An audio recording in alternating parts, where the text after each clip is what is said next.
video, Lloyd, aka MegaBlitzz. In today's video, we're going to be looking at some sample post-rotation deck lists because rotation finally has happened on the Pokemon Trading Card Game Live. No more Battle VIP Pass, Path to the Peak, or that pesky Mew VMAX anymore. But we're going to be going over a lot of these deck lists here. A good chunk of them I have played, but we'll be talking about things that I like in the decks, things that I don't like. If I have played the deck, did I enjoy my time playing it? And if I haven't played the deck yet, am I looking forward to playing it? So let's jump right in to these deck lists. Alright, and here we are at those deck lists. Full disclaimer before we start going over all the deck lists here, none of these decks are like tuned by any means. With rotation happening literally this Thursday, we've only had a couple big-ish online tournaments with like 100 or 150 people in them. So I just kind of wanted to talk about these sample deck lists and just kind of go over them and share them with you guys because rotation's really exciting and fun. So starting off here, we got Bib-Zard. I have played a decent amount of Bib-Zard, and I have enjoyed my time playing it. It's probably the deck that I've actually played the most of. I started off playing Pidgeot-Zard a little bit before I played Bib-Zard. I didn't hate my time playing Pidgeot-Zard per se. It just, I wanted to try something different, and then I just had a little bit more fun playing Bib-Zard because I felt like I was doing more in a turn. Something that I did notice about this deck, though, is it opens up to play Cypher Maniac's Code Breaking, because you can, like, Cypher Maniac's Code Breaking, put some cards on top of your deck, and then barrel draw into them, which feels really good. I also think Prime Catcher does make sense in Bib-Zard. I've been playing Maximum Belt in mine, and I've had a decent amount of success with Maximum Belt, but I could see why Prime Catcher would make sense in Bib-Zard because you don't really have a lot of switch effects, and you kind of have this, like, you don't really have a free pivot like Pidgeot-Zard does because Pidgeot has free retreat. This deck doesn't have that, so you're having to play like a one copy or 2 copies of Switch, and then playing Prime Catcher to be able to switch things out does make sense. Bib-Zard feels really good in the format, I feel like. I think Pidgeot-Zard just feels, it's probably more competitive and probably a little bit better, but Bib-Zard is at least very fun to play and is still pretty competitive, I feel like. So, really been enjoying my time playing Bib-Zard, probably the deck that I have played the most, and been enjoying it. I'm really excited to keep cooking up stuff with some Bib-Zard. Moving into our next deck here, we got Chien-Pao. Now, Chien-Pao is a deck that I never really played a whole lot of post-rotation. And when I did, I never played it with Iron Hands. I kind of played the like Canadian version, I think is what the nickname had gotten, where it just went straight like Chien-Pao with Baxcalibur, and that was it. Things that I really like about Chien-Pao, though, is the fact that you can get away with playing literally 1 electric energy, unless it's in your prize cards, then it does feel bad, then you might want to play 2. But the other thing that's really cool is we're not clogging up the deck anymore with cross switchers, because you had to play 4 of them because they had to play 2 at the same time. So it felt really nice to be able to kind of get rid of those and swap them out for like Prime Catcher and stuff of that nature, because Prime Catcher fits literally perfect in Chien-Pao. I have played a decent amount of Chien-Pao since rotation had happened, and I enjoyed a lot more in this format than I did previous format, and I think a good portion of that is because there's no cross switchers anymore. I still play a Canceling Clone in my list just because it still feels really good to like super code a bunch of energy onto Greninja and then, you know, Prime Catcher it up, pull up their Manaphy, hit a Canceling Clone, and then boom, take 2 prize cards feels really good. Something else I could see happening is going up to 4 Pokestops. One of the other cool things about a lot of these decks now is Path to the Peak's rotated, so Conceal Cards and Shivery Chill and all these other abilities that we're going to see, you know, Infernal Rain, and just the abilities that are going to be in Pokemon decks now and in the new competitive decks. Path to the Peak can't shut them off. So going down to 3 Pokestops does make sense, but a lot of the times I've ended up running into this thing where like my opponent will play a Stadium just for the sake of bumping my Pokestop. Like, if I'm playing against Lugia, they play, you know, they'll play like Messagoza or something, or like Collapse Stadium, even though they're not discarding anything off of their bench or putting me in a position to discard anything off of my bench. They're doing it strictly just to remove my Pokestop so I don't have access to it. So for that like kind of weird reason there, I would like to go to 4 Pokestop, but 3 still feels pretty good. Moving into our next deck here, we got Lost Tina. Now, I haven't gotten a chance to play Lost Tina yet, and a lot of that is because I have a cup that I'm going to tomorrow and a challenge coming up this Monday that I'll be playing at, and I'll be playing Lost Tina at that cup and challenge, and I didn't want to get it confused in my head with post-rotation Lost Tina and old rotation Lost Tina. So I've just kind of been avoiding Lost Box decks a little bit. But I cannot express how excited I am to play with this new Lost Tina deck. Being a person who has played pretty much exclusively Lost Tina for the last like 3 or 4 months, I'm so glad that Lost Tina is still kind of relevant or pretty relevant after rotation, because losing Path to the Peak really did hurt this deck. So really excited to see it here. Temple of Sinnoh does look weird in the deck, I would say. But the funny part is everyone said the same thing when Path to the Peak was in Mew decks, and well, Mew's still running rampant in the format right now. We're probably gonna see tons of it in Vancouver. So really excited to play Lost Tina. The one thing I think I would change is, I don't know how I feel about Prime Catcher. I feel like Maximum Belt just on paper looks better. Being able to just attach that Maximum Belt to Giratina Vstar and then being able to Lost Impact charge us for 330 just feels really good. Moving into our next deck here, Lugia Vstar. Now, Lugia Vstar was the first deck that I actually had played as soon as rotation hit, being the mascot of the channel, and probably one of my favorite Pokemon overall. I really enjoyed my time playing Lugia. It still feels like it bricks really hard, you know, just as Lugia or Chien-Pao tends to do sometimes. But I feel like this list really helps with that, being able to have 4 Capturing Aroma, you know, 4 Great Ball, 4 Ultra Ball, and the 1 Master Ball, just to try to find as much Pokemon as you possibly can. And then, of course, you know, you have like Professor's Research and stuff, and Serena's to start discarding things and kind of going through the deck as fast as you possibly can. And just trying to get Archeops into the discard really fast. The thing I struggled with when I was playing Lugia was I felt like I couldn't get set up very quickly, but I'm also not playing as heavy ball search or as much, you know, discard and draw effects as this person is. I definitely like this list a lot more than the list I've been playing, so I definitely will probably end up doing something similar to this. I had like 2 Great Balls in the deck for different things. Like, I think like Wordeer V and a second Snorlax, and then that felt really bad, so I cut a Snorlax, went to a 3rd Great Ball, and I think I want to cut the Wordeer V because it just doesn't feel as good. The Frontier Road ability never gets shuts off, which feels nice, but you don't really need it because Cincino being a single prize attacker, you just put more energies onto that and just hit harder. Moving into our next deck here, we got Turbo, Ancient Paradox, Lost Box. I don't really know. We got like Roaring Moon and Iron Hands and Hoopa and Raikou in this deck. I'm really excited to play a Turbo Lost Box or a Lost Paradox deck. It's never really been anything that I played previously. I never really played, you know, Turbo Lost Box with like Dragonite and Raikou. I didn't really play Lost Zone Kyogre either, or Lost Paradox Pile. But I really want to try to open up the horizon for this rotation and really just try to spread out the things that I'm playing and just play a little bit more decks, more different things, because last rotation I only really ended up playing like Single Strike Lugia, Arctina, and then once I picked up Lost Tina, I didn't really play anything else. Sure, a couple times, you know, I'd go to like a competitive event and play like Chien-Pao or something, but most of the time it was just Lost Tina. So I'm really excited to start playing different decks, even if it is just different Lost Box variants. I feel like that's enough to really change up the pace.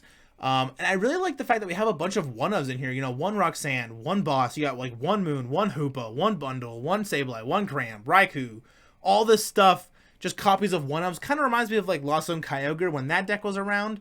I could even see Pokestop kind of benefiting from this deck as well.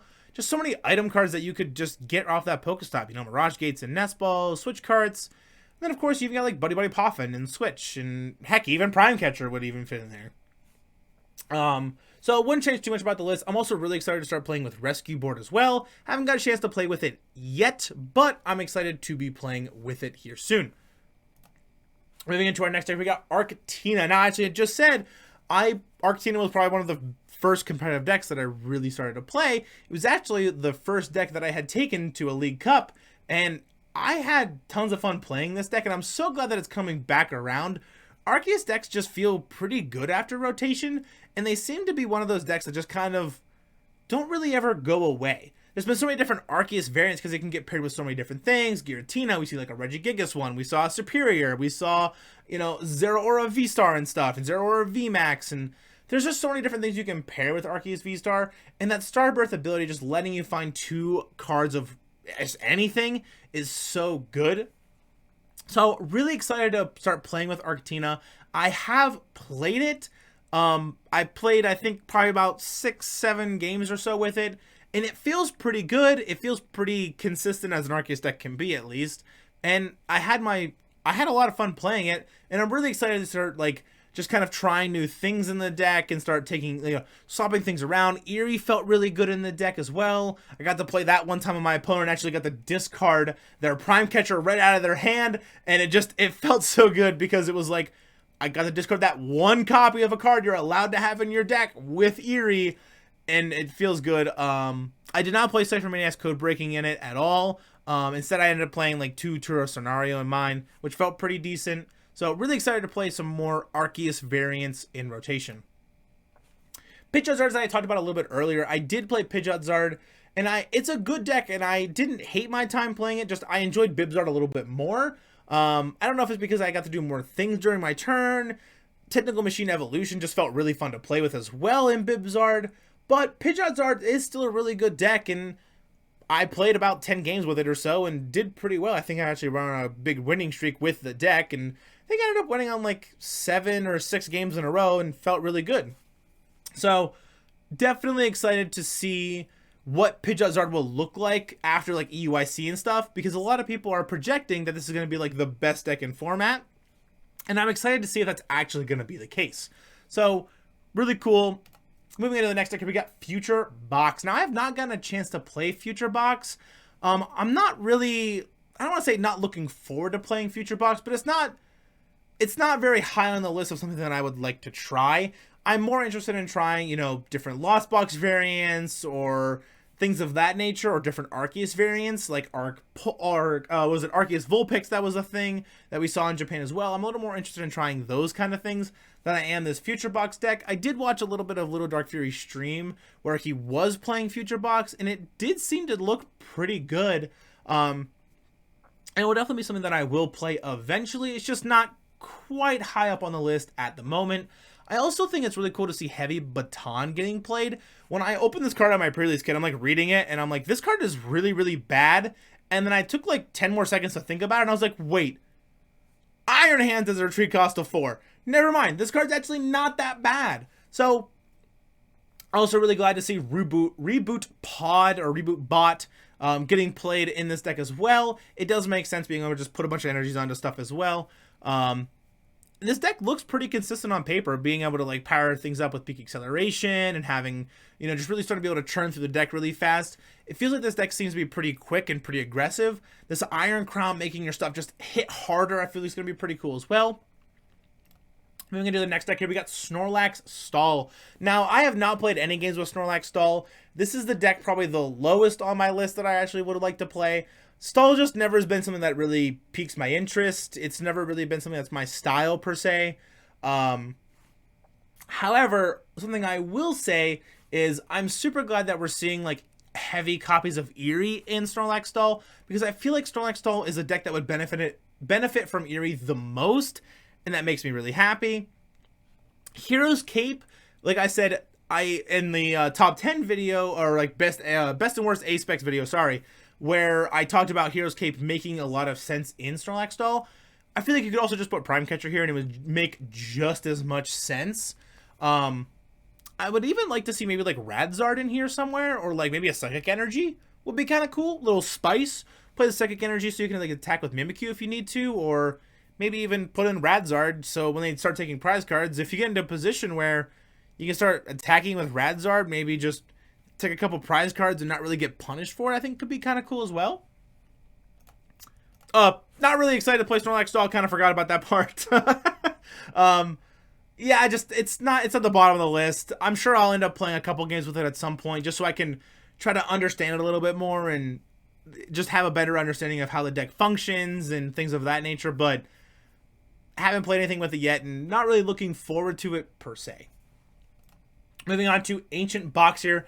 This is another deck that I would probably say is above Future Box and probably definitely above Snorlax Stall and probably above Future Box that I would want to play. If I'm going to play any sort of like Ancient Box or Future Box type deck, Ancient Box is going to be the first one, just because I like the aesthetic of the Ancient Pokemon more than I do the Future Pokemon. I think this deck does look cool. I'm actually really cool. I think it's awesome to see like Hand Trimmer in this deck. I kind of forget what the card does actually. Let's see. It says each player discards a card from their hand until they have 5 cards in their hand. Your opponent discards first. Okay, so that's actually pretty decent. Maybe that could be something you actually see in like Snorlax Stall or something. Were they playing that in here actually? They were not. I think that'd be actually a cool card to see in Snorlax Stall. But yeah, I haven't played any games with it yet. It's definitely higher on the list than Stall or Future Box is. But I would probably say I'm more excited to play like different Lost Box variants than I am these other decks here. Things that I like about the deck, I'm really glad to see Awakening Drum in the deck. It makes the most sense because being able to draw cards with how many ancient Pokemon you have in play, you know, at best being able to draw 6 feels pretty good. Explorer's Guidance feels nice. And this like Baby Roaring Moon scales really good late game that I've noticed in the games that I have played against Ancient Box. That Baby Roaring Moon, that single prize Roaring Moon can hit some really high numbers if you're not careful and like not really keeping track of how many ancient stuff or how many things you've KO'd of theirs in their discard pile. Can get pretty scary. You know, you got Earthen Vessels in here, Professor Zeta's Vitality, Explorer's Guidance, Awakening Drum, you got Booster Capsules, and then of course all the Pokemon in the deck are ancient Pokemon as well. So definitely hits hard. This Flutter Mane seems pretty cool, being able to kind of shut off abilities. As long as this Pokemon is in your active spot, your opponent's active Pokemon has no abilities except for Midnight Fluttering, which is the ability of Flutter Mane here. So pretty cool. I'm excited to give it a shot at some point, just not super high on the list. Moving into our last deck here, we got Great Tusk Mill. Now, Great Tusk Mill is also not very high on the list, I would say. It's probably above Snorlax Stall, but below Ancient Box and Future Box. It's just one of those things where I don't think the deck is that great, per se. It seems to be pretty clunky, and a lot of the times you can kind of outspeed them by the time they can mill you. But Great Tusk Mill probably does really good into things like, you know, Lost Box decks, or maybe sort of like Future Box decks, maybe because you're trying to draw a lot of cards and start trying to turn to the deck, playing things like maybe Electric Generators or stuff like that, where you're really trying to just go through the deck as fast as you possibly can. But things like Pidgeot Zard, where once you get set up, you're just kind of searching for one card and then potentially using that card, or against decks like Bib-Zard, where you don't need to draw cards off of Bibberell, but you can if you need to or you want to. I feel like Great Tusk Mill just has a tough time in the format right now, but I feel like it's a cool little pet deck, or a little just kind of fun thing to play. You know, I haven't played it yet, and I would say I'm looking forward to it in the sense of I think it will be fun to win 1 or 2 games with a mill deck, because it always just feels good when you're like, yeah, I milled my opponent, their deck ran out to 0 cards and I won because of it. That moment always does feel good, but not enough for me to be like, yeah, I'm really gonna put a lot of time into playing Great Tusk Mill, and that's the deck I want to focus on. So let's jump right in to that outro. Alrighty, that's gonna do it for today's video, but I want to hear your guys' thoughts and opinions, so let me know down in the comments below what deck you guys have been playing with the most, or what deck haven't you played with yet but you're looking forward to trying out. If you guys have enjoyed the content I've been making for the channel, don't forget to leave a like, smash the subscribe button. I really would appreciate it. And I'll see you all in the next one. Peace!